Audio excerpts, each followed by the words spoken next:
Hello friends, welcome back to jobs ఏరియన్ YouTube channel. ఇవాళైతే మళ్ళీ మనందరికి గవర్నమెంట్ జాబ్ నోటిఫికేషన్ అయితే విడుదల అవ్వడం జరిగింది. సో మీరు 10th క్లాస్ పాస్ అయితే సరిపోతుంది, మీరైతే ఈ జాబ్స్ కి అప్లై చేయొచ్చు అనమాట.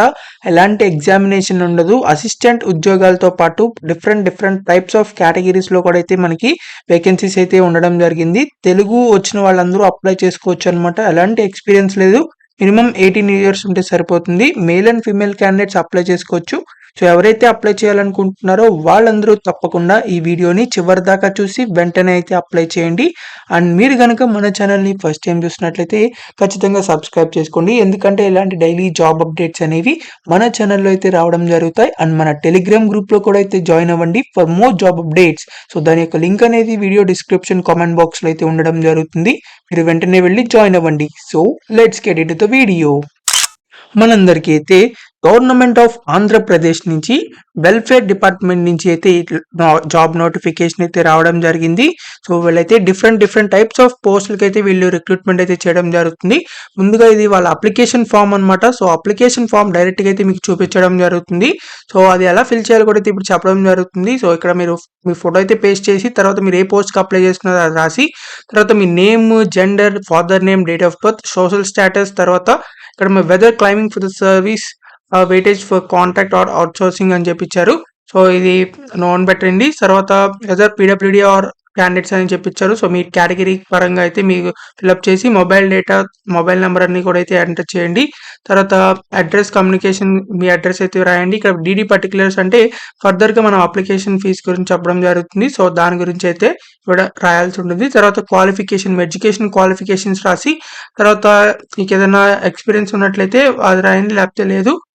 డీటెయిల్స్ ఆఫ్ స్కూల్ స్టడీస్, మీరు ఏ స్కూల్ చదివారు అని చెప్పి అడగడం జరుగుతుంది. సో మీరు ఆ స్కూల్ డీటెయిల్స్ కూడా అయితే రాయండి.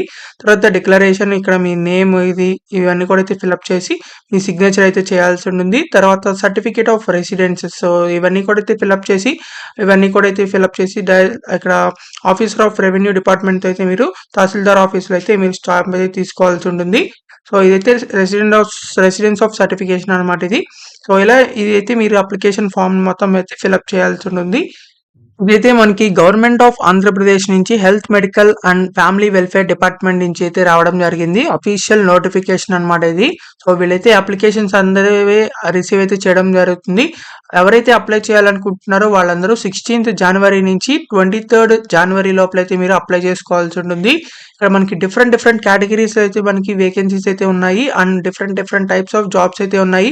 మెడికల్ ఫిజిస్ట్ అని, రేడియాలజీ ఫిజిస్ట్ అని, తర్వాత మనకి కంప్యూటర్ ప్రోగ్రామర్ అని చెప్పి, తర్వాత సిటీ స్కాన్ టెక్నీషియన్ అని చెప్పి, తర్వాత స్పీచ్ థెరపిస్ట్ అని, ఆడియోమెట్రీ టెక్నీషియన్ అని చెప్పి, తర్వాత జూనియర్ అసిస్టెంట్ ఉద్యోగాలు కూడా అయితే ఉన్నాయి. తర్వాత హౌస్ కీపర్ ఉద్యోగాలు ఉన్నాయి, ఆఫీస్ సబార్డినేట్, స్టోర్ అటెండర్ ఉద్యోగాలు ఉన్నాయి, తర్వాత ఎలక్ట్రికల్ హెల్పర్, వాచ్మెన్ ఉద్యోగాలు ఉన్నాయి, స్వీపర్, ల్యాబ్ అటెండెంట్ ఉద్యోగాలు కూడా అయితే ఉన్నాయి అనమాట. సో వాటికి తగ్గట్టు మనకి శాలరీస్ కూడా అయితే ఇవ్వడం జరుగుతుంది. 61,000 నుంచి మనకి ఇక్కడ 15,000 వరకు అయితే మీకు శాలరీస్ కూడా అయితే ఉన్నాయన్నమాట. సో ఇక్కడ మనకి నోటిఫికేషన్ అయితే మనకి వెబ్సైట్ లో అయితే ఇవ్వడం జరుగుతుంది. 6th January నుంచి అయితే మనకి నోటిఫికేషన్ అయితే రిలీజ్ చేశారనమాట. 16th January నుంచి మనకి అప్లికేషన్స్ అయితే వీళ్ళు రిసీవ్ చేసుకుంటారనమాట. 23rd January కల్లా మీరైతే అప్లై చేసుకోవాల్సి ఉంటుంది. ఇక్కడ మనకి రిజర్వేషన్స్ కూడా అయితే ఉన్నాయన్నమాట. రిజర్వేషన్ క్యాండిడేట్స్ కి ఎడ్యుకేషనల్ క్వాలిఫికేషన్స్ చూసినట్లయితే పోస్టుల వారికి అయితే మీకు ఎడ్యుకేషనల్ క్వాలిఫికేషన్స్ అనేవి వేరే అయితే అవ్వడం జరుగుతుంది అనమాట. సో ఇక్కడ మనకి స్వీపర్ అనే జాబ్ కి అయితే మనకి 10th క్లాస్ పాస్ అయితే సరిపోతుంది. ఆర్ వాచ్మెన్ అనే జాబ్ కూడా మరి 10th క్లాస్ పాస్ అయితే సరిపోతుంది అనమాట. ల్యాబ్ అటెండెంట్ అనే జాబ్ కి అయితే మీకు 10th క్లాస్ పాస్ అయ్యి ఉండి, సో ల్యాబ్ అటెండెంట్ కోర్సులో అయితే మీకు ఏదైనా సర్టిఫికేషన్ ఉన్నట్లయితే ఇంటర్మీడియట్ కానీ సో వాళ్ళైతే అప్లై చేసుకోవచ్చు అనమాట. తర్వాత ఎలక్ట్రికల్ హెల్పర్ అని చెప్పింది, ఇది కూడా మీరు 10th తర్వాత ఐటీఐ చేసి ఉంటారు కదా ఎలక్ట్రికల్ లో, సో ఆ ఐటీఐ చేసిన వాళ్ళు కూడా అయితే అప్లై చేసుకోవచ్చు. వాచ్మెన్ అటెండెంట్ కింద 10th క్లాస్ పాస్ అయిన వాళ్ళందరూ కూడా అప్లై చేసుకోవచ్చు. లేదంటే మనకి ఇక్కడ ఆఫీస్ సబార్డినేట్, స్టోర్ అటెండర్ అని చెప్పి ఇచ్చారు. సో ఇది కూడా 10th క్లాస్ పాస్ అయితే సరిపోతుంది, మీరైతే అప్లై చేసుకోవచ్చు.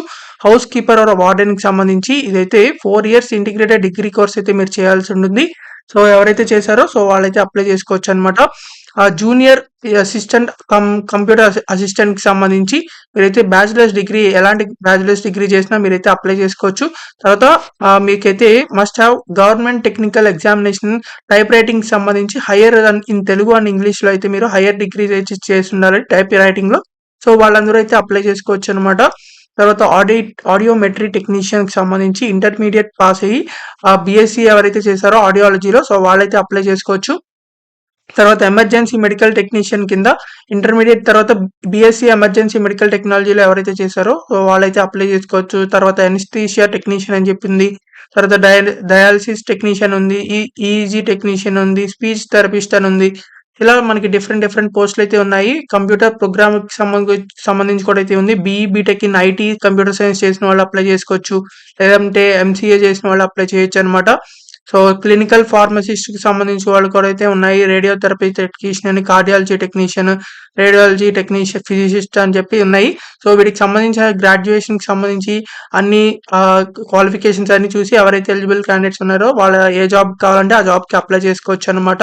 మనకి ఏజ్ లిమిట్స్ కూడా అయితే ఉంది. 42 ఇయర్స్ వరకు అప్లై చేసుకోవచ్చు ఎవరైనా సరే. తర్వాత ఏజ్ రిలాక్సేషన్స్ కూడా అయితే ఉన్నాయన్నమాట. తర్వాత అప్లికేషన్ ఫీజు చూసినట్లయితే ఓసీ క్యాండిడేట్స్ కి అయితే 250 రూపీస్ అప్లికేషన్ ఫీజు అయితే ఉంది. SC, ST, BC, EWC candidates and PWD candidates కి ఎలాంటి అప్లికేషన్ ఫీజులు అయితే లేదనమాట. మెథడ్ ఆఫ్ సెలక్షన్ చూసినట్లయితే మీకు 100 మార్క్స్ అయితే ఉండడం జరుగుతాయి.